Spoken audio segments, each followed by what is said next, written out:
Red cross ಸಂಸ್ಥೆ ತುಮಕೂರು ಜಿಲ್ಲಾ ಘಟಕದಲ್ಲಿ ಇದೆ. ಮೊದಲ ಬಾರಿಗೆ ಚುನಾವಣೆಯು ನಡೆಯಲಿದ್ದು ಜಿಲ್ಲೆಯ ಸೇವಾ ವಲಯದಲ್ಲಿ ಕುತೂಹಲ ಮೂಡಿಸಿದೆ.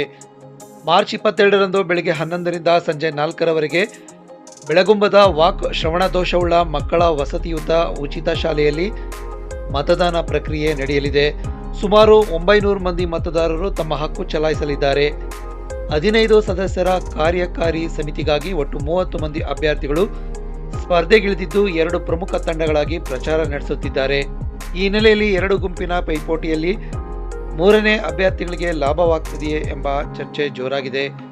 ಧಾರ್ಮಿಕ, ವೈದ್ಯಕೀಯ, ರಿಯಲ್ ಎಸ್ಟೇಟ್ ಸೇವಾ ಹಾಗೂ ಮಾಧ್ಯಮ ಕ್ಷೇತ್ರದ ಪ್ರಮುಖರು ಸ್ಪರ್ಧೆಯಲ್ಲಿದ್ದು, ಕೆಲ ಅಭ್ಯರ್ಥಿಗಳ ಬಗ್ಗೆ ಈಗಾಗಲೇ ಸದಸ್ಯರಲ್ಲಿ ಒಲವು ವ್ಯಕ್ತವಾಗ್ತಿದೆ ಎಂದು ತಿಳಿದುಬಂದಿದೆ.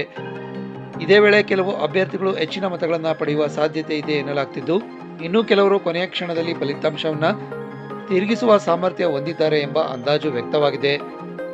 ಕ್ರಮ ಸಂಖ್ಯೆ 1, 2, 6, 11, 12, 14, 22 ಅಭ್ಯರ್ಥಿಗಳ ಬಗ್ಗೆ ಸದಸ್ಯರಿಗೆ ಈಗಾಗಲೇ ಒಲವು ಇದ್ದು, ಹಾಗೆಯೇ 3, 4, 7, 9, 18, 19, 21, 30 ನಂಬರಿನ ಅಭ್ಯರ್ಥಿಗಳು ಭಾರೀ ಮತ ಪಡೆಯುವ ಸಾಧ್ಯತೆ ಇದೆ. ಅಲ್ಲದೆ ಕೊನೆಯ ಕ್ಷಣದ ಗೇಮ್ ಚೇಂಜರ್ಗಳು 8, 13, 28 ಅಭ್ಯರ್ಥಿಗಳು ಆಗಬಹುದು ಎಂದು ಲೆಕ್ಕಾಚಾರ ಹಾಕಲಾಗ್ತಿದೆ. ತುಮಕೂರಿನಲ್ಲಿ ಚುನಾವಣೆ ಮೂಲಕ ಕಾರ್ಯಕಾರಿ ಸಮಿತಿ ರಚನೆ ಆಗ್ತಿರುವುದು ವಿಶೇಷವಾಗಿದ್ದು, ಇತರೆ ಸೇವಾ ಸಂಸ್ಥೆಗಳು ಈ ಬೆಳವಣಿಗೆಯನ್ನು ಗಮನಿಸುತ್ತಿವೆ.